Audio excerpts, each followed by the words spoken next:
दोस्तों चलिए आज की वीडियो शुरू करते हैं। दोस्तों वीडियो शुरू करने से पहले मैं आपको एक बात बता दूं कि आपने अभी तक हमारे इस चैनल को सब्सक्राइब नहीं किया हो तो नीचे पर आपको ग्रीन बटन में सब्सक्राइब करके लिखा रहा होगा, इसके ऊपर क्लिक कर लीजिए और साइड में नोटिफिकेशन बेल भी आएगा, उसको भी क्लिक कर लेते हैं कि आपको मिल सके हमारे अगले वीडियो की नोटिफिकेशन सबसे पहले और आप कुछ नया नया सीख सके।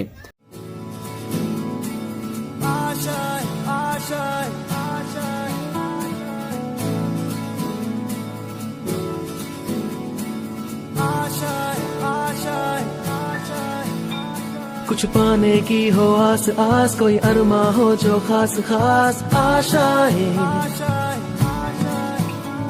हर कोशिश में हो बार बार, करे दरियाओं को आर पार आशाएं, तूफानों को चीर के मंजिलों को छीन ले, आशाएं ले दिल की, उम्मीदें हंसे दिल की, अब मुश्किल नहीं कुछ भी, नहीं कुछ भी, आशाएं ले दिल की। Hello students, good morning.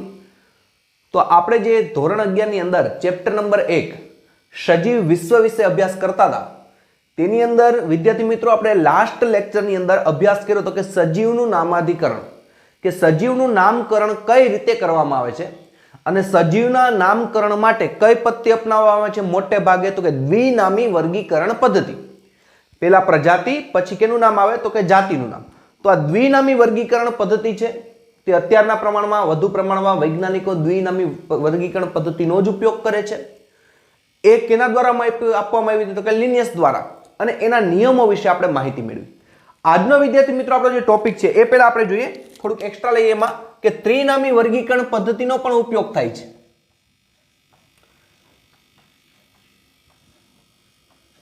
ક્યારેક કેનો ઉપયોગ થાય છે? ત્રિનામી વર્ગીકરણ પદ્ધતિનો ઉપયોગ। અને આ ત્રિનામી વર્ગીકરણ પદ્ધતિ સૌપ્રથમ લાવનાર વૈજ્ઞાનિક લેમાર્ક હતો। કયો વૈજ્ઞાનિક હતો? લેમાર્ક। જેમ દ્વિનામી વર્ગીકરણ સૌપ્રથમ કોણ લઈ આવ્યું હતું? લિનિયસ। એવી રીતે આ ત્રિનામી વર્ગીકરણ પદ્ધતિ તે કયા વૈજ્ઞાનિક દ્વારા લેવામાં આવી? તો કે લેમાર્ક નામના વૈજ્ઞાનિકે સૌપ્રથમ ત્રિનામી વર્ગીકરણ પદ્ધતિ આપી હતી।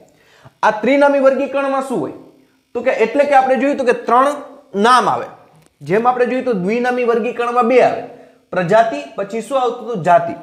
એવી રીતે ત્રિનામી વર્ગીકરણમાં પ્રજાતિ, જાતિ અને શું આવે છે? ઉપજાતિ। આ ત્રણ વસ્તુનો સમાવિષ્ટ થાય। તો ત્રિનામી વર્ગીકરણમાં શું શું આવે આપણે જોઈએ। એક પ્રજાતિ, બીજું તો કે જાતિ અને ઉપજાતિ। દ્વિનામી વર્ગીકરણ પદ્ધતિમાં શું હતું કે તેમાં માત્ર પ્રજાતિ અને જાતિ જ આવતી હતી, જ્યારે ત્રિનામી વર્ગીકરણ લેમાર્ક દ્વારા આવી તેમાં ઉપજાતિ પણ ઉમેરાય છે।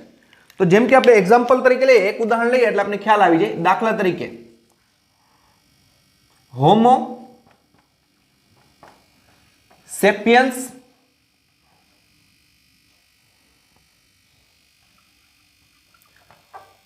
સેપિયન્સ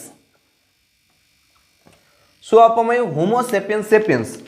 આ હોમો એટલે માનવ પ્રજાતિ, કઈ છે? આ હોમો છે શું બતાવે છે? માનવ પ્રજાતિ। આ સેપિયન્સ છે એ જાતિ છે, અને એની પાછળ ઉપજાતિ કઈ લાગી? ઉપજાતિ તો કે સેપિયન્સ સેપિયન્સ આ ઉપજાતિ છે। તો આ રીતના ત્રિનામી વર્ગીકરણ પદ્ધતિમાં શું આવે? પ્રજાતિ આવે, જાતિ આવે અને એની પાછળ શું આવે? ઉપજાતિ આવે। હોમો એટલે પ્રજાતિ એટલે માનવ, સેપિયન્સ એટલે આપણે એમ કહી શકીએ આધુનિક માનવ, થોડોક બુદ્ધિશાળી માનવ। સેપિયન્સ અત્યારના જે માનવ છીએ આપણે બધા છીએ એને હોમો સેપિયન્સ તરીકે ઓળખાય, કારણ કે આપણે આધુનિક માનવ છીએ અને બુદ્ધિશાળી માનવ છીએ, એટલા માટે હોમો સેપિયન્સ એવો મતલબ થાય છે। તો આ રીતના ત્રિનામી વર્ગીકરણ લેમાર્ક નામના વૈજ્ઞાનિક દ્વારા આવી। એમાં પ્રજાતિ અને જાતિ પાછળ શું લાગી જાય? ઉપજાતિ। દાખલા તરીકે તો કે હોમો સેપિયન્સ પ્રજાતિ, જાતિ અને ઉપજાતિ। હવે વિદ્યાર્થી મિત્રો આપણે જોઈએ કે આ આપણે જોયું કે ત્રિનામી વર્ગીકરણ, દ્વિનામી વર્ગીકરણ, આપણે વર્ગીકરણના નિયમો પણ જોઈ ગયા। પણ હકીકતમાં વર્ગીકરણ છે શું, કે વર્ગીકરણ કેને કહેવામાં આવે એના વિશે આપણે અભ્યાસ કરી. આપણે અત્યાર સુધી નિયમો જોયા કે સજીવો છે તેને વહેંચણી કરવામાં વર્ગીકરણ, તો કે દ્વિનામી વર્ગીકરણ પદ્ધતિ, બે નામ લાગે પ્રજાતિ અને જાતિ.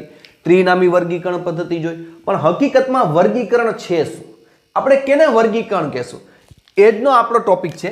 આજનો આપણો ટોપિક આપણે જોઈએ કે વર્ગીકરણ. આજનો આપણો ટોપિક કયો છે? વર્ગીકરણ, જેને બીજું કહેવામાં આવે છે ક્લાસિફિકેશન.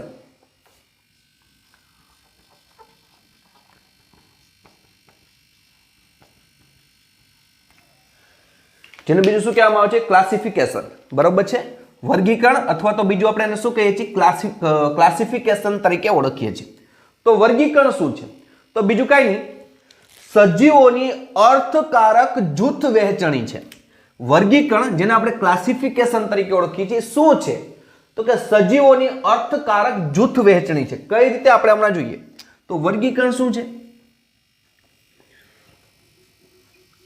સજીવોની અર્થકારક જૂથ વહેંચણી. સજીવોની અર્થકારક શું છે? જૂથ વહેંચણી, જેને આપણે શું કહીએ છીએ? વર્ગીકરણ એવું કહીએ છીએ. ફરીથી કહું છું, વર્ગીકરણ જેને આપણે ક્લાસિફિકેશન તરીકે ઓળખીએ છીએ એ શું છે? તો કે સજીવોની અર્થકારક જૂથ વહેંચણી. સજીવોની અર્થકારક જૂથ વહેંચણી. તો આપણે જોઈએ કે માનો કે સજીવોનું વર્ગીકરણ કરીએ તો સજીવોનું સૌ પ્રથમ કક્ષાએ સજીવોનું શરૂઆતમાં નામકરણ કરવું શક્ય ન હોય. એક્ઝામ્પલ તરીકે લઈએ, માનો કે આપણે કોઈ જંગલની અંદર ગયા, જંગલની અંદર ગયા અને જંગલની અંદર આપણે જોયું કોઈ આપણે એવી વનસ્પતિ જોઈ કે જે અત્યાર સુધી કોઈ વૈજ્ઞાનિકોએ સંશોધન જ નથી કર્યું. તો એ વનસ્પતિ જોતા જ આપણે સીધે સીધું એનું નામ આપવું આપણા માટે પોસિબલ ન હોય. વનસ્પતિ સીધું જોયા ભેગું જ એનું સીધે સીધું નામકરણ આપી દેવું એ આપણા માટે પોસિબલ ન હોય. ત્યારે આપણે શું કરી, તો કે જે વનસ્પતિ આપણે જંગલની અંદર ગયા છીએ, આપણે એવી વનસ્પતિ જોઈ છે કે એવી વનસ્પતિ જોઈ કે જે અત્યાર સુધી કોઈ વૈજ્ઞાનિકે એવી વનસ્પતિનું સંશોધન કર્યું નથી. તો આપણે જ પ્રથમ વખત એ વનસ્પતિને જોઈ, તો હવે સીધે સીધું એનું નામકરણ કરવું શક્ય નથી. તમે જોયા ભેગું શું એનું નામ આપી દેશો કે આને આ વનસ્પતિ? નહીં. સૌ પ્રથમ આપણે શું કરવું પડે, તો કે સજીવોનું પ્રથમ કક્ષાએ શું કરવું પડે? અર્થકારક જૂથ વહેંચણી કરવી પડે. શું કરવી પડે? વનસ્પતિનું અર્થકારક જૂથ વહેંચણી કરવી પડે. કઈ રીતે? જેમ કે તમે જંગલની અંદર ગયા, તમે એવી કોઈ વનસ્પતિ જોઈ, તો પહેલા તો તમે એને ક્યાં જૂથમાં મેળશો? પ્રાણી જૂથમાં મેળશો કે વનસ્પતિ જૂથમાં? તો તમારી એટલી બુદ્ધિ ચાલે જ, કારણ કે તમારી પાસે નોલેજ છે, એટલે તમે એને પહેલા કેમાં મેળશો કે ચાલો ભાઈ આને પહેલા તો વનસ્પતિ જૂથમાં મેલી. આપણે પહેલા એને કેમાં મેલી? વનસ્પતિ જૂથમાં મેલી. કે આપણે એને પ્રાણી જૂથમાં મેલી દેશું? નહીં. તો આ સજીવોની અર્થકારક વહેંચણી થઈ ગઈ કે તમને ખબર છે કે આપણે આ સંશોધન કર્યું કોઈ વનસ્પતિ છે, એટલે તમે એને પ્રાણી જૂથમાં નહીં મેલો. શરૂઆતમાં તમારા માટે નામકરણ કરવું શક્ય નથી, એટલે પહેલા તો તમે એની જૂથ વહેંચણી કરો. શું કરો? તો કે ભાઈ પહેલા તો કયા પ્રકારની શું છે, પ્રાણી જૂથમાં મેળવું કે વનસ્પતિ જૂથમાં? એટલે તમને ખબર છે કે આ વનસ્પતિને આપણે કેમાં લઈ જશું? તો કે વનસ્પતિ જૂથમાં લઈ ગયા. તો આ સજીવોની શું થઈ? અર્થકારક જૂથ વહેંચણી કરી નાખી. તમે પ્રાણી જૂથમાં મેળવું કે વનસ્પતિ જૂથમાં? તો કે તમે એને વનસ્પતિ જૂથમાં મેલી દીધી. પછી તો કે ભાઈ વનસ્પતિ છે તો કયા પ્રકારની વનસ્પતિ છે? છોડ પ્રકારની છે. છોડ એટલે જેની ઊંચાઈ એમ કહે કે બહુ નાનો છોડ હોય, છોડ પ્રકારની. બરોબર. ક્ષુપ પ્રકારની છે. ક્ષુપ એટલે કે જેની ઊંચાઈ 15 ફૂટ સુધીની હોય, 14 થી 15 ફૂટ જેટલી ઊંચાઈ ધરાવતી હોય, એવી વનસ્પતિને ક્ષુપ વનસ્પતિ કહેવાય. કે વૃક્ષ પ્રકારની છે, કે 15 ફૂટથી પણ ઊંચી વનસ્પતિ હોય તો એને શું કહેવાય? વૃક્ષ પ્રકારની. તો હવે ફરીથી તમે જૂથ વહેંચણી કરી કે આ વનસ્પતિ કયા પ્રકારની છે? છોડ પ્રકારની છે, વૃક્ષ ક્ષુપ પ્રકારની છે, વૃક્ષ પ્રકારની છે કે વેલ પ્રકારની છે? વેલ એટલે આપણે ખબર હોય પથરાતી જતી, વીંટળાતી જતી. તો કયા પ્રકારની વનસ્પતિ છે? તો વળી પાછું તમે એનો જૂથમાં વહેંચણી કરો. શું કર્યું? પેલું જૂથ કયું પાડ્યું? પ્રાણી જૂથ કે વનસ્પતિ જૂથ? તો તમે વનસ્પતિને વનસ્પતિ જૂથમાં મેળવી. પછી બીજું વર્ગીકરણ શું કર્યું? તો કે ભાઈ હવે એને ક્યાં જૂથમાં મેળવી? હાલો વનસ્પતિમાં તો મેળવી દીધી, પણ વનસ્પતિ પણ ઘણી પ્રકારની છે. વનસ્પતિ એક પ્રકારની થોડીક છે, ઘણી પ્રકારની છે. જેમ કે આપણે શેવાળ જોઈએ છીએ, શેવાળ ટાંકામાં જોતા હોય, જમીન ઉપર જોતા જ્યાં પાણી ભરાઈ જાય, અહીંયા આપણે શેવાળ જોઈએ છીએ. એ શેવાળ પણ એક પ્રકારની વનસ્પતિ છે. તો આ વનસ્પતિ છે કઈ પ્રકારની? શુક પ્રકારની છે, છોડ પ્રકારની છે, વૃક્ષ પ્રકારની છે, તો વરીથી તમે વર્ગ. તો આ રીતના જ્યારે સૌ પ્રથમ નામકરણ કરવું શક્ય ન હોય ત્યારે સજીવોની અર્થકારક જૂથ વહેંચણી થાય. મન ફાવે એમ જૂથ વહેંચણી ન થાય. હવે આપને એમ થાય કે ભાઈ સજીવોનું વર્ગીકરણની જરૂર શું છે? આપણે એ સમજાઈ ગયું કે હાલો કે જ્યારે નામકરણ કરવું શક્ય ન હોય ત્યારે સજીવોને પહેલા જૂથમાં વહેંચણી કરવામાં, જુદા જુદા જૂથમાં મેળવામાં આવે. પણ આપણે એમ થયું કે વર્ગીકરણની જરૂરિયાત શું છે? વર્ગીકરણ ન કરી તો ન હાલે સજીવોનું. તો આપણી સરળતા માટે વર્ગીકરણ કરવું જરૂરી છે. એક્ઝામ્પલ તરીકે લાગુ, આપણે કોઈ પણ મસાલા હોય, આપણે ખબર છે શાક બનાવવું હોય તો એમાં જોઈએ જીરું જોઈએ, મીઠું જોઈએ, હળદર જોઈએ, ખાંડ નાખते, થોડી ખાંડ જોઈએ. શાક થોડુંક ગળાશવાળું કરવું હોય તો આપણે થોડી ખાંડ નાખી. તો જીરું, મીઠું, હળદર, ચટણી આ બધું છે, આ મસાલો તમારા અંદર નાખવો પડે. તો શું તમે એવું કરો કે મસાલો છે એ મસાલિયાની અંદર હોય તો બધું ભેગું કરીને નાખજો? કે તમે એક બોક્સ રાખો, એમાં જીરું પડ્યું હોય, મીઠું પડ્યું હોય, પછી તો કે ભાઈ હળદરે પડ્યું હોય, બધું પડ્યું હોય, ખાલી એમાં ચપટી ભરીને નાખી દેવાનું? નહીં. આપણે શું કરી, આપણે એક મસાલિયું હોય, મસાલિયાની અંદર બધું અલગ મેલેલું હોય. શું મેલેલું હોય? એક ડબ્બીમાં હળદર હોય, એક ડબ્બીમાં ચટણી હોય, એક ડબ્બીમાં મીઠું હોય, એક ડબ્બીમાં હિંગ હોય. તો આ રીતના મસાલિયાની અંદર આપણે શું કરીએ તો એક ડબ્બીમાં જીરું હોય, બરાબર. આ રીતના આપણે મસાલિયાની અંદર આપણે દરેક મસાલાને અલગ કરીએ છીએ. અને પછી શું કરીએ તો પછી આપણે એની અંદર શું કરીએ છીએ તો શાકની અંદર આપણે મીઠું નાખવું હોય તો સેજ મીઠાની ચપટી ભરી નાખી, સેજ હળદરની ભરી, જેટલી માત્રા જોઈએ એટલી ઉમેરી છે. તો આ પણ એક પ્રકારનું તમે વર્ગીકરણ જ કર્યું છે. આ પણ શું કર્યું કહેવાય? તમે વર્ગીકરણ જ કરી નાખ્યું છે. તમે જાણતા નથી પણ તમે શું કરી નાખ્યું? વર્ગીકરણ કરી નાખ્યું. તો મસાલિયા છે તો શું મસાલિયાને તમે બધા મસાલા એક ભેગા કરીને રાખી દો કે હાલો એક મોટો ડબ્બો લઈ લ્યો, બધા મસાલા ભેગા કરી દો, ચટણી, મીઠું, હળદર, ખાંડ બધું ભેગું કરી દો, પણ જોઈ ત્યાં ચપટી ભરીને નાખી દેવાની નહીં. આપણે એને વ્યવસ્થિત ગોઠવણી કરીએ છીએ. તો આ પણ વર્ગીકરણ નથી.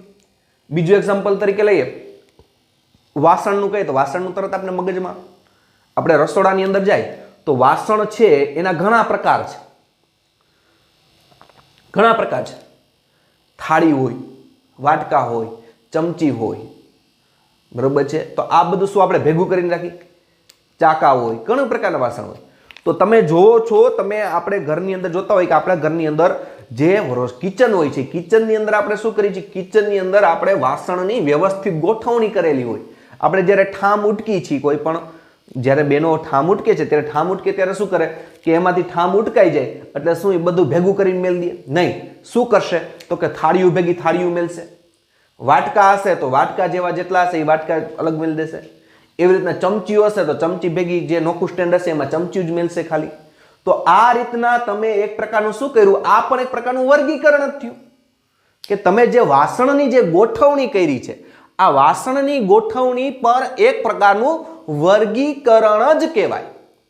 જેમ કે હમણાં જે તમે જોયું કે વાસણ છે તો શું દરેક બેનો છે વાસણ મન ફાવે મૂકી દે, હાલો વાટકો, ચમચી નહીં. થાળીઓ ભેગી થાળીઓ મેલશે, વાટકા ભેગું વાટકા મેલવામાં આવશે, ચમચી ભેગું ચમચી મેલી દેશે. તો આ તમે જે ગોઠવણી કરી એક પ્રકારનું વર્ગીકરણ થયું. જેથી તમને શું થાય કે કોઈ પણ વસ્તુ ગોતવામાં સરળતા રહે. નકર શું થશે કે હાલો તમારે તાત્કાલિક વાટકો જોઈશે તો બધાય ઠામ વીખવા જોશે, પછી એમાંથી વાટકો માન જડે. પણ હવે આપણે ખબર જ છે કે આ ખાનામાં વાટકા જ છે. તમને કોઈક એમ કે ભાઈ ચમચી લઈ તો એટલે આપણે સીધું એક ડ્રો ખોલી તૈયાર જ હોય, ચમચીનું ખાનું જ નોખવું, આપણે ચમચી લઈને દઈ દઈએ. તો એમાં શું રહીએ? તમને સરળતા રહીએ. એવી રીતે આપણે એક્ઝામ્પલ તરીકે લઈએ, જેમ કે કોઈ પણ સ્કૂલની અંદર જાય તો સ્કૂલની અંદર પણ જૂથ વહેંચણી હોય. પહેલું ધોરણ હોય નોખવું હોય, બીજું નોખવું હોય, ત્રીજું નોખવું હોય, અલગ રૂમમાં ડિવાઈડ કરેલા હોય. આપણે એવું જોયું 1 થી 10 ધોરણને બધાને એક રૂમમાં પૂરી દીધા? નહીં. તો દરેક સ્કૂલમાં આપણે જઈએ તો સ્કૂલમાં પણ એક પ્રકારનું વર્ગીકરણ છે. કક્ષા 1 ના વિદ્યાર્થી, કક્ષા 2 ના વિદ્યાર્થી, કક્ષા 3 ના વિદ્યાર્થી, કક્ષા 4 ના વિદ્યાર્થી. તો એ પણ એક પ્રકારનું વર્ગીકરણ જ થઈ ગયું. સ્ટેપ બાય સ્ટેપ શું થઈ ગયું? વર્ગીકરણ થઈ ગયું. તો જેમ જેમ આપણે સ્ટેપ પાડીએ એટલે વર્ગીકરણ કરીએ તો કેના માટે? તો કે આપણી સગવડતા ખાતર આપણે વર્ગીકરણ કર્યું છે. તો આ બાળકોની જૂથ વહેંચણી કરી તો આપણે શું પડે? તેનાથી આપણે સરળતા પડે કે વિદ્યાર્થીઓને આપણે અલગ ડિવાઈડ કરી નાખી જેથી આપણે સરળતા રહીએ, સગવડતા રહીએ. કઈ રીતે? તો એની એક ઓળખ વિધિ થઈ ગઈ. ધારો કે કોઈ વાલી આવ્યા, કોઈ વાલી આવીને એમ કે ભાઈ મારા બાળકને મળવું છે, તો મળવું તેમ કે કયા ધોરણમાં છે? તો કે 4થા ધોરણમાં છે. તો એને આખી સ્કૂલ ફરવાની જરૂર નથી, ડાયરેક્ટ એને ક્યાં લઈ જશે? 4થાનો જે વર્ગખંડ હશે ત્યાં લઈ જશે, અહીંયાના બાળકને મળે. તો ઓળખ વિધિ થઈ ગઈ, આઈડેન્ટિફિકેશન, ઓળખ વિધિ પણ થઈ ગઈ કે તમારું બાળક ક્યાં છે? તો કે 4થા ધોરણમાં છે. તો આપણા મગજમાં ચિત્ર રેડી જ હોય. ચોથી કક્ષા ક્યાં આવી? તો કે આ બાજુ આવી. ડાયરેક્ટ આપણે આખી સ્કૂલ ફરવાની જરૂર છે? નહીં, કારણ કે આપણે વર્ગીકરણ કરી નાખ્યું છે. તો આ રીતના સજીવોને પણ આપણે સમજવા માટે એનું શું કર્યું છે? અર્થકારક જૂથ વહેંચણી કરી છે. હવે તમને આ ક્લાસિફિકેશનનો મતલબ સમજાઈ જવો જોઈએ કે આ રીતના જેમ આપણે અત્યાર સુધી વર્ગીકરણો જોયા એવી રીતે સજીવોને પણ સમજવા માટે એની એક ઓળખ વિધિ ઓળખ કરવા માટે એને શું કર્યું છે? અલગ પ્રકારની શું કર્યું છે? જૂથ વહેંચણી કરી છે. અને આ જૂથ વહેંચણી કરી એટલે પરિણામે શું થાય? સરળતાથી ઓળખ વિધિ થાય. સરળતાથી શું થઈ શકે? ઓળખ વિધિ થઈ શકે, જેને આપણે આઈડેન્ટિફિકેશન કહીએ છીએ.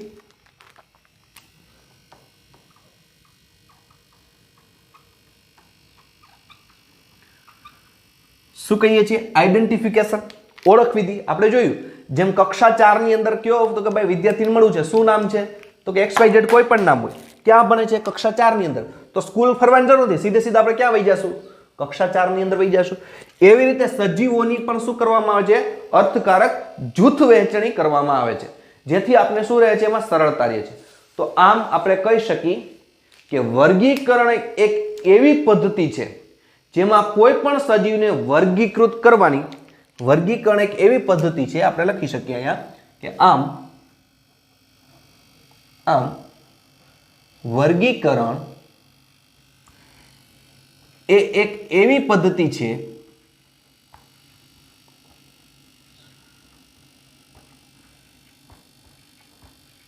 જેમાં વર્ગીકરણ એવી પદ્ધતિ છે કે જેમાં કોઈ પણ સજીવને વર્ગીકૃત કરવાની, કોઈ પણ સજીવને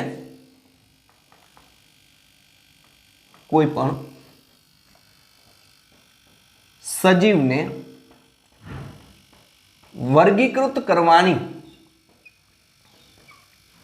સગવડતા, આપણે ખબર છે, આપણે જોયું ને જેમ સગવડતા હોય વર્ગીકૃત કરવાની, એમ સગવડતા ભરેલી કક્ષાઓની વ્યવસ્થા હોય છે, કેટેગરી. બરાબર છે? સગવડતા કરવાની, વર્ગીકૃત કરવાની સગવડતા.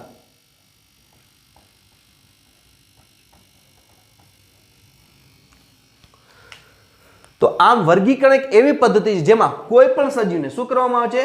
વર્ગીકરણ કરવાની સગવડતા ભરેલી કક્ષાઓની વ્યવસ્થા. સગવડતા ભરેલી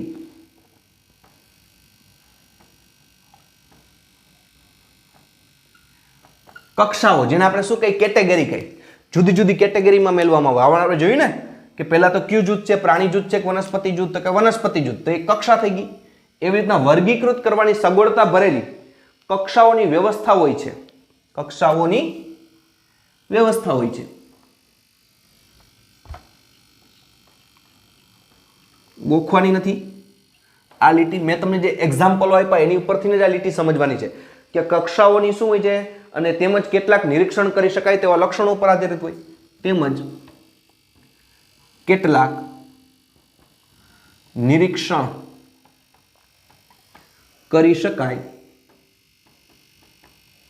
તેવા લક્ષણો ઉપર આધારિત હોય છે. તેવા લક્ષણો પર આધારિત હોય.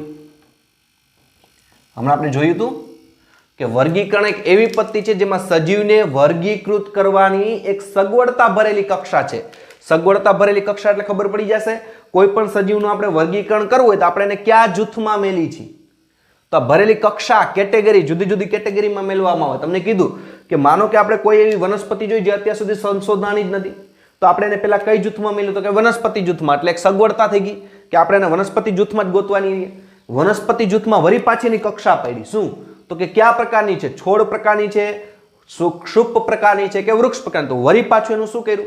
ડિવિડન્ડ કર્યું. તો આ રીતના કે વર્ગીકૃત કરવાની સગવડતા ભરેલી વ્યવસ્થા છે જેમાં કેટલાક નિરીક્ષણ કરી શકાય તેવા લક્ષણો ઉપર આધારિત હોય. શું આપણે નિરીક્ષણ કર્યું હતું? તો વનસ્પતિ અને પ્રાણીમાં લક્ષણો જુદા જુદા હોય કે ન હોય? હોય જ. વનસ્પતિ છે અચલિત હોય, પ્રાણી હોય ચલિત હોય. આ એનું લક્ષણ છે, આપણને ખબર છે.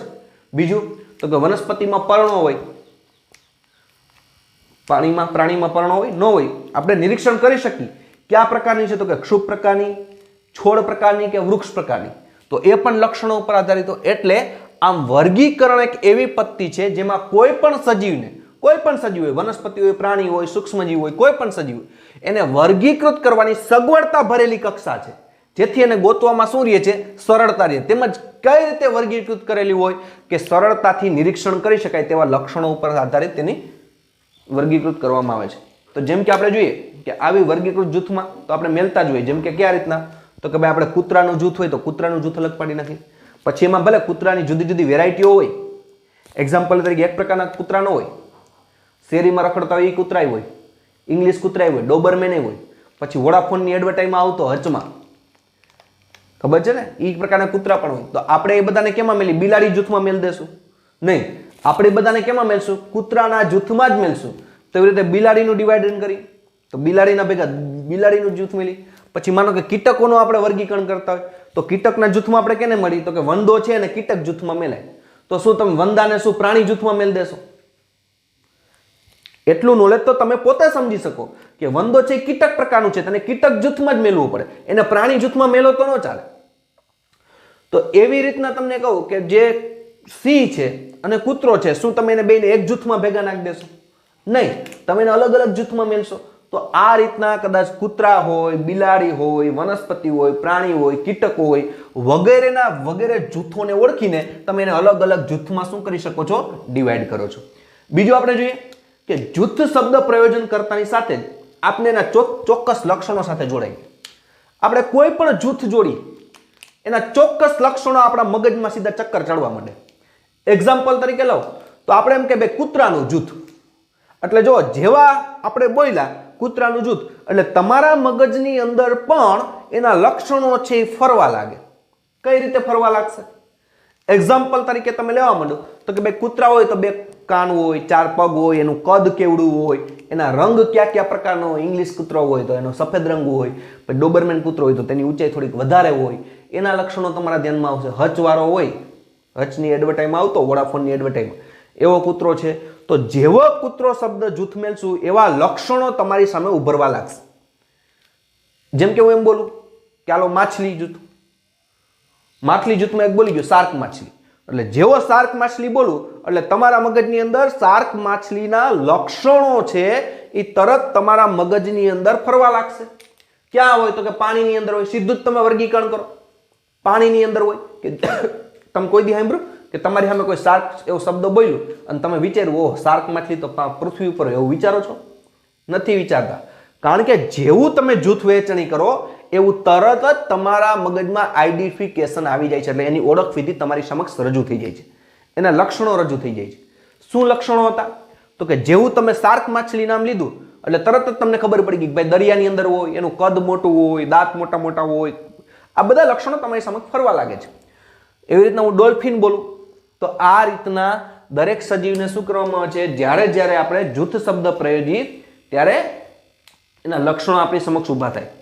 તો એવી જ રીતે કોઈ સસ્તન પ્રાણીની વાત કરીએ તો જેવું સસ્તન પ્રાણીની વાત કરીએ એટલે આપણા મગજમાં એના ચિત્ર ઊભા થવા માંડે. દાખલા તરીકે હાથી.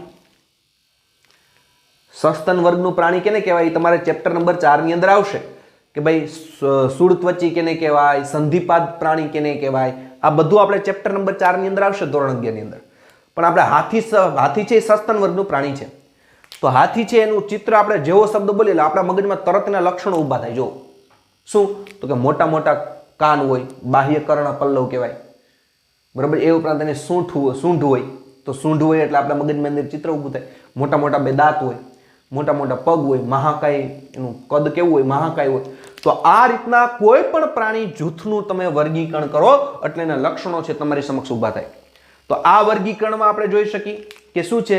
કૂતરા હોય, બિલાડી હોય, સસ્તન વર્ગના પ્રાણી હોય, ઘઉં, ચોખા, વનસ્પતિ, પ્રાણી વગેરે સજીવોનું અભ્યાસ માટે સુલભ કક્ષાઓ આપવામાં આવી છે કે આપના અભ્યાસમાં સરળતા રહે એટલે જુદી જુદી કક્ષાઓમાં તેને વિભાજિત કર્યું છે. તો આપણા મગજમાં પ્રશ્ન થાય કક્ષાઓ એટલે શું?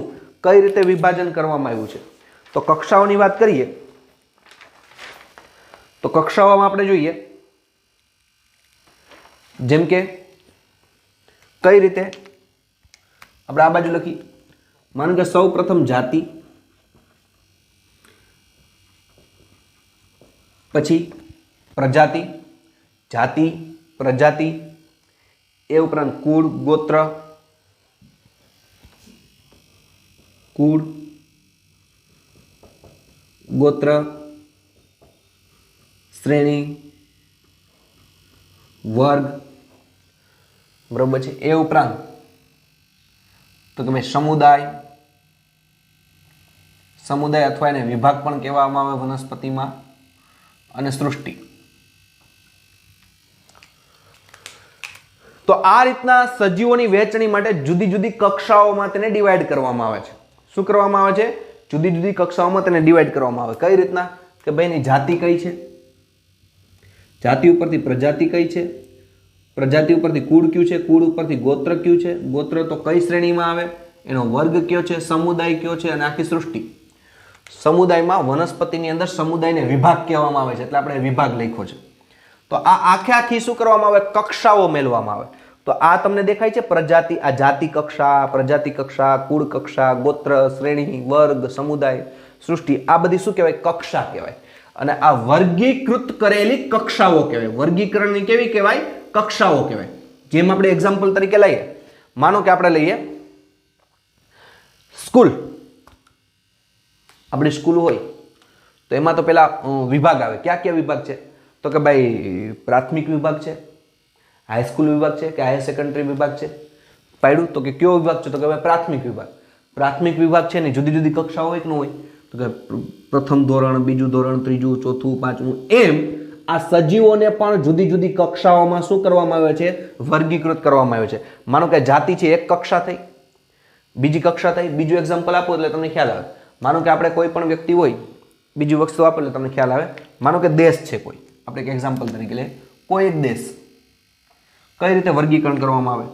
દેશ હોય તો દેશમાં શું જોવામાં આવે? તો કે દેશની અંદર જુદા જુદા રાજ્યો હોય। રાજ્ય પછી શું આવે? તો કે ભાઈ જિલ્લા આવે। જિલ્લા પછી શું આવે? તો કે તાલુકા આવે।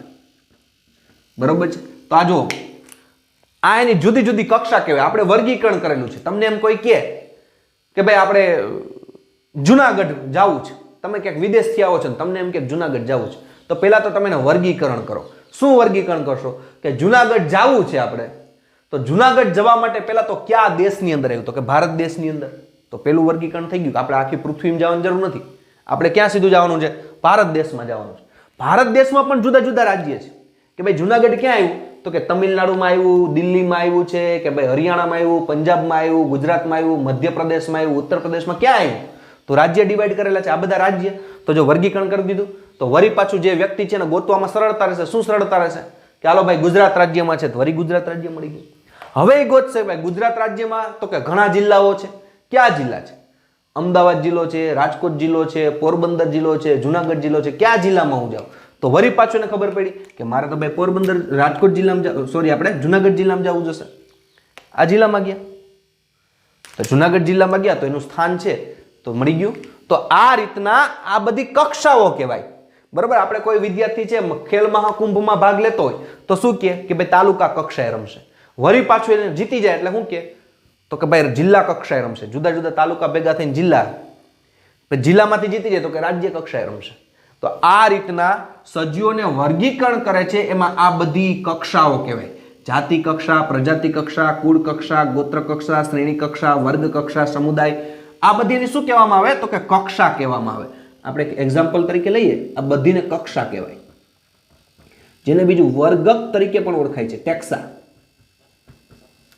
ધ્યાન રાખજો, વર્ગક શબ્દ મેં લખ્યો છે। કયો શબ્દ લખ્યો છે? વર્ગક। તો આ જુદી જુદી કક્ષાઓ જેને વર્ગકો તરીકે પણ ઓળખવામાં આવે, આ બધા વર્ગકો પણ કહેવાય ને કક્ષાઓ પણ કહેવાય, વર્ગકો। તો આ રીતના દરેક સજીવ છે ને શું કરવામાં આવે છે? જુદી જુદી કક્ષાઓ। વૈજ્ઞાનિક શબ્દ છે। શું વૈજ્ઞાનિકે શું શબ્દ આપ્યો? કે દરેક સજીવોને જુદી જુદી કક્ષાઓમાં વિભાજિત કરો। અને વૈજ્ઞાનિકે કક્ષાઓના નામ શું આપ્યા? તો કે એક જાતિ નામ આપ્યું, એક એની ઉપરની કક્ષા તો કે ભાઈ પ્રજાતિ નામ આપ્યું, એમાં પછી તો કે કુળ, એમાં ગોત્ર, શ્રેણી, વર્ગ, સમુદાય, આ બધી શું આપી? તેની કક્ષાઓ આપી જુદી જુદી। તો હવે આપણે જોઈએ વિદ્યાર્થી મિત્રો, આ વાત થઈ કે વર્ગીકરણ દરમિયાન શું કરવામાં આવે છે? જુદી જુદી કક્ષાઓમાં વિભાજિત કરવામાં આવે છે। આમ લાક્ષણિકતાને આધારે બધા જ સજીવોને વિવિધ વર્ગોમાં વર્ગીકૃત કરવાની પદ્ધતિને શું કહેવાય? વર્ગીકરણ કહેવાય। આમ લાક્ષણિકતાઓના આધારે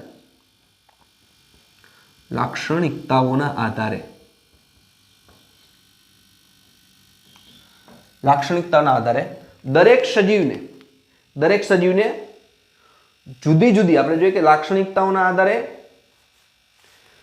બધા જ સજીવોને વિવિધ વર્ગોમાં વર્ગીકૃત કરવાની પદ્ધતિને બધા જ સજીવોને વિવિધ વર્ગોમાં વર્ગીકૃત કરવાની પદ્ધતિને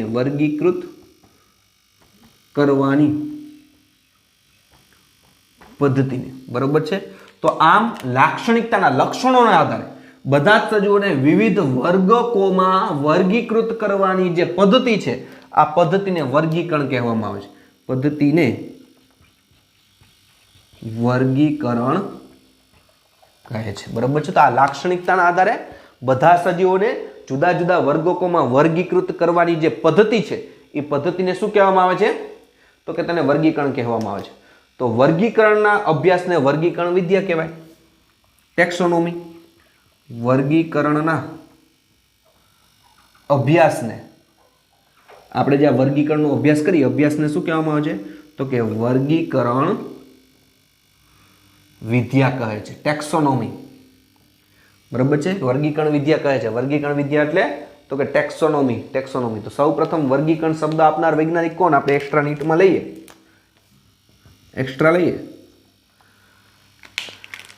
તો કે વર્ગીકરણ આવો શબ્દ આપનાર પ્રથમ વૈજ્ઞાનિક દ કોન્ડેલ।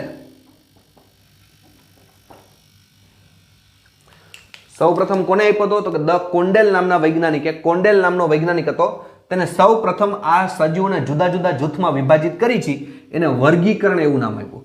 અને આ વર્ગીકરણનો આપણે જે અભ્યાસ કરતા હોય એને વર્ગીકરણ વિદ્યા કહેવાય। તો આપણે એમ થાય કે ભાઈ આ વર્ગીકરણ શબ્દ આપનાર વૈજ્ઞાનિક કોણ? તો કે આ વર્ગીકરણ શબ્દ આપનાર વૈજ્ઞાનિક છે દ કોન્ડલ, બરાબર। દ કોન્ડલ નામના વૈજ્ઞાનિકે વર્ગીકરણ કર્યું। હવે પહેરવા જોઈએ કે પહેલાના સમયમાં વર્ગીકરણ તો થતું જ હતું, એવું નથી કે અત્યારે આધુનિક સમાજમાં જેવું વર્ગીકરણ થયું, પણ પહેલાનું વર્ગીકરણ કેવું હતું? તો પહેલાનું વર્ગીકરણ એ પ્રકારનું હતું, આપણે એક્ઝામ્પલ તરીકે લઈએ કે ભાઈ આપણે ખોરાક, એનો આશ્રય, એનો પહેરવેશ, એ પ્રકારે આપણે વર્ગીકરણ કરતા હતા। એક્ઝામ્પલ તરીકે લઉં તો જેમ કે કચ્છી હોય કે રાજસ્થાની હોય એટલે એનો પહેરવેશ તમારા મગજમાં આવે, તો પહેલા આવું વર્ગીકરણ થતું હતું। પંજાબી હોય એટલે તમારું મગજમાં શું આવે? એનો પહેરવેશ તમારા મગજમાં આવે કે ન આવે? પાઘડી હોય, જબ્બા પહેરાય, કુર્તા પહેરાય, આવું બધું તમારા મગજમાં આવે। તો પહેલાનું જે વર્ગીકરણ હતું એ કેવું હતું? તો કે ભાઈ એનો ખોરાક કેવો છે, એનો આશ્રય કયા વિસ્તારમાં રહે છે, એ ઉપરાંત એની રહેણી કેણી કેવી છે, એનો પહેરવેશ કેવો છે, એના આધારે વર્ગીકરણ થતું। પણ જેમ જેમ ટેકનોલોજીનો વિકાસ થતો ગયો, નવી નવી ટેકનોલોજીઓ આવતી ગઈ, એટલે આપણે ખબર છે અત્યારનું વર્ગીકરણ કેવું થાય? તો કે સજીવ કયા પ્રકારનો છે? આદિકોષ કેન્દ્રીય કોષ છે કે સુકોષ કેન્દ્રીય કોષ? જેમ કે આપણે જોઈએ આદિકોષ કેન્દ્રીય કોષ એટલે ચેપ્ટર નંબર 8 ની અંદર આપણે શીખ્યા કે કોઈ પણ સજીવ હોય એના કોષ કેન્દ્રને ફરતે આવરણ આવેલું ન હોય એટલે એને આદિકોષ કેન્દ્રીય, જો આવરણ આવેલું હોય તો સુકોષ કેન્દ્રીય।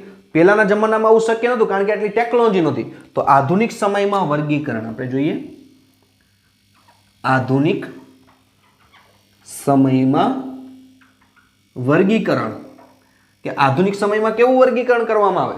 તો કે આધુનિક સમયમાં કોષની રચના, બાહ્યાકાર વિદ્યા, આંતરિક રચના, કોષની રચના, બાહ્યાકાર વિદ્યા, પછી તો કે આંતરિક વિદ્યા, બાહ્યાકાર વિદ્યા, આંતરિક વિદ્યા, પછી તો કે વિકાસ પ્રક્રિયા, ઉદ્વિકાસ, વિકાસની પ્રક્રિયા, એ પ્રમાણે વર્ગીકરણ કરવામાં આવે। ઉદ્વિકાસ જેને આપણે કહીએ ને, ઉદ્વિકાસનો મતલબ ખબર હોવી જોઈએ। જેમ કે આપણે અત્યારે જોતા હોય ઘણી વખત ચિત્ર બતાવ્યું, પેલા માણસ વાનર જેવો તો ધીમે ધીમે કરતા ટટ્ટાર થતો ગયો, અત્યારે માનવ કેવો થઈ ગયો? સીધો થઈ ગયો। તો આ ઉદ્વિકાસની પ્રક્રિયા આપણે ઘણીવાર 10માની બુકમાં પણ જોઈ હોય કે પેલા માનવી વાંદરા જેવો દેખાતો હોય, સીધો ન હાલી શકતો હોય, ધીમે ધીમે સીધો થાય। પેલા 4 પગે હાલતો હોય, પછી 2 હાથની 2 પગની મદદથી ધીમે ધીમે શરીરનું ટટ્ટાર થતું જાય, પૂંછડીનો ભાગ કેવો થતો જાય? દૂર થતો જાય, ધીમે ધીમે કરતા માનવી કેવો થઈ ગયો? સીધો થઈ ગયો। તો ઉદ્વિકાસની પ્રક્રિયા કે વિકાસની પ્રક્રિયા બધાની સરખી ન હોય। દાખલા તરીકે આપણે કહીએ કે મનુષ્યના ઉદ્વિકાસની પ્રક્રિયા, સિંહનો ઉદ્વિકાસ થયો, શું બેયનો એક સરખો હશે? નહીં। હા, વાંદરાનો ઉદ્વિકાસ અને મનુષ્યનો ઉદ્વિકાસ એ બેમાં સમાનતા હશે, પણ સિંહ અને માનવ વચ્ચે કોઈ સમાનતા ન હોય। તો ઉદ્વિકાસની પ્રક્રિયાને પણ ધ્યાનમાં રાખવામાં આવે વર્ગીકરણ વખતે। અને પરિસ્થિતિની જાણકારી વગેરે, પરિસ્થિતિની જાણકારી તો આ રીતના આધુનિક સમયમાં જે વર્ગીકરણ કોષની રચના કેવી છે, કોષની રચના એટલે ખબર પડી જવી જોઈએ કે સજીવ છે એ કયા પ્રકારનો છે, આદિકોષ કેન્દ્રીય કોષ છે કે સુકોષ કેન્દ્રીય કોષ છે. આદિકોષ કેન્દ્રીય કોષનો મતલબ ખબર છે, સુકોષ કેન્દ્રીય કોષનો મતલબ પણ આપણે ખબર છે. હવે આપણે એ નથી સમજાવતા. તો કોષની રચના છે. બાહ્યાકાર વિદ્યા, બહારથી કેવું દેખાય, જેમ કે મેં તમને ઉદાહરણ આપ્યું હતું એક્ઝામ્પલ તરીકે હાથી અને કૂતરો, તેની બાહ્યાકાર વિદ્યા બેની જુદી જુદી છે, બે બહારથી અલગ અલગ પ્રકાર. એવી રીતના બે વનસ્પતિ હોય તો એક છોડ પ્રકારની હોય, એક વૃક્ષ પ્રકારની હોય. તો બાહ્યકાર વિદ્યા. આંતરિક વિદ્યા, તેની આંતરિક રચના પણ જુદી જુદી હોય. એવી રીતના વિકાસની પ્રક્રિયા, જેમ કે ઉદ્વિકાસ, દરેક સજીવનો ઉદ્વિકાસ છે એક સરખો ન હોય. અને એ ઉપરાંત પરિસ્થિતિની જાણકારી આધુનિક સમયમાં વર્ગીકરણમાં ધ્યાનમાં લેવામાં આવે છે.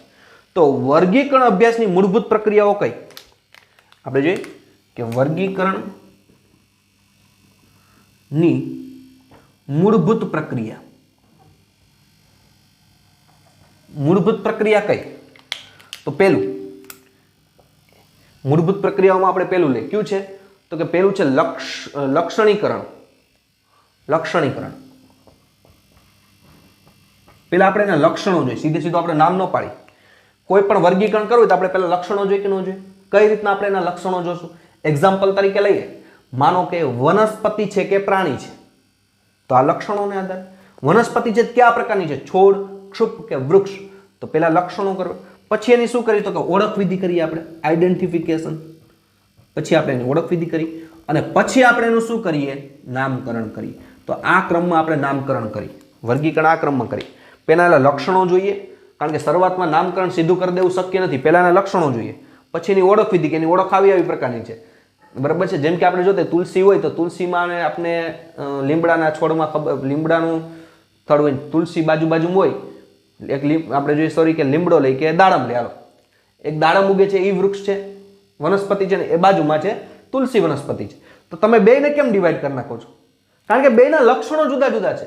બેના પર્ણોનો આકાર થોડો ઘણો જુદો હોય, બેના કદમાં ભિન્નતા હોય, તો આના લક્ષણો થયા. અને એ પ્રમાણે તમારા મગજમાં ચિત્ર ઊભું થયું એટલે ઓળખ વિધિ થઈ. અને પછી તમે એનું શું કરો? તો કે નામકરણ કરો. તો વર્ગીકરણની મૂળભૂત પ્રક્રિયા કઈ કઈ? પહેલા લક્ષણીકરણ, પછી ઓળખ વિધિ અને પછી શું થાય છે? નામકરણ થતું જોવા મળે છે. તો વિદ્યાર્થી મિત્રો આ વાત થઈ વર્ગીકરણની. હવે આપણે નેક્સ્ટ લેક્ચરની અંદર આપણે જોઈશું વર્ગીકરણ પદ્ધતિનો ઇતિહાસ. બરાબર છે? શું જોવાનું છે? વર્ગીકરણ પદ્ધતિનો ઇતિહાસ. તો અહીંયા આપણે જોયું વર્ગીકરણ, બરાબર છે. ખાસ યાદ રાખવાનું છે કે વર્ગીકરણ છે પહેલા ત્રિનામી વર્ગીકરણ લેમાર્ક દ્વારા, પછી વર્ગીકરણ ક્લાસિફિકેશન, સજીવોની અર્થકારક જૂથ વહેંચણી, કઈ રીતના અર્થકારક, ઘણા આપણે ઉદાહરણો જોયા, ઓળખ વિધિ થાય, આઈડેન્ટિફિકેશન થાય, વર્ગીકરણ શું છે, કઈ રીતે પાડવામાં આવે છે, દરેક લાઇનિંગ સમજાવવી જોઈએ. પછી તો આમ બધા સજીવોને વર્ગોકોમાં વિભાજિત કરો. વર્ગોકો કેને કહેવાય?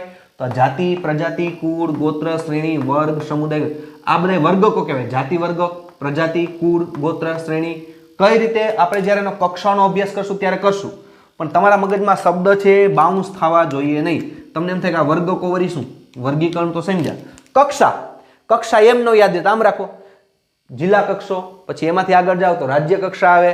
તો જો જિલ્લો કક્ષો હોય તેમાં એક જ જિલ્લો હોય, કયો? જુનાગઢ જિલ્લામાં. હવે રાજ્ય કક્ષાએ એક જિલ્લો ન હોય, બધા જિલ્લાઓના ભેગા થયા હોય. જુનાગઢ જિલ્લાના ભેગા થયા હોય, રાજકોટ જિલ્લાના ભેગા થયા હોય, અમરેલી જિલ્લાના ભેગા થયા હોય, તો આ રીતના રાજ્ય. તો આ રીતના સજીવોનું જ્યારે વર્ગીકરણ કરવું હોય ત્યારે પ્રજાતિ, જાતિ, પ્રજાતિ, કુળ, ગોત્ર, આ બધી શું છે એની કક્ષા કહેવાય, જેને આપણે વર્ગક એવો શબ્દ ઉમેરી છે. તો પેલા વર્ગીકરણ શબ્દ કોને આપ્યો? તો દ કોન્ડલ નામના વૈજ્ઞાનિકે. પેલાના સમયમાં જે વર્ગીકરણ થતું હતું કેવું થતું હતું? ખોરાકના આધારે, પહેરવેશના આધારે, એના રહેણાંકના આધારે, તેના આધારે વર્ગીકરણ કરતા હતા. અત્યારનું વર્ગીકરણ, કારણ કે ટેકનોલોજી વિકસી ગઈ છે, તો કોષ વિદ્યાની રચના, કોષની રચના કેવી છે એના આધારે વર્ગીકરણ કરી. પછી બાહ્યાકાર રચના કેવી છે, આંતરિક રચના એની કેવી છે, વિકાસની પ્રક્રિયા, ઉદ્વિકાસ કઈ રીતે થયો છે, પરિસ્થિતિ કઈ રીતે, એ રીતના વર્ગીકરણ થાય. અને વર્ગીકરણની મૂળભૂત પ્રક્રિયા માટે કઈ કઈ? તો કે લક્ષણીકરણ, ઓળખ વિધિ અને નામકરણ. આ વસ્તુ જરૂરી છે. એની સાથે સાથે આ પણ દોરી નાખવું એટલે તમને ખબર પડે બોર્ડ વર્ક છે એ રીતના કરવું, જેથી તમને સમજવામાં સરળતા રહેશે.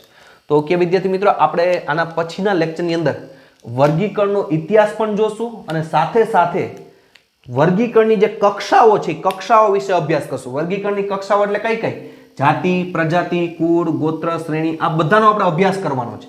બરોબર? તો આપણે નેક્સ્ટ લેક્ચરની અંદર જોશું વર્ગીકરણનો ઇતિહાસ અને વર્ગીકરણની કક્ષાઓ. તો આ લેક્ચર અહીં સુધી રાખી અને કમ્પ્લીટલી સમજવાનો છે વિદ્યાર્થી મિત્રો.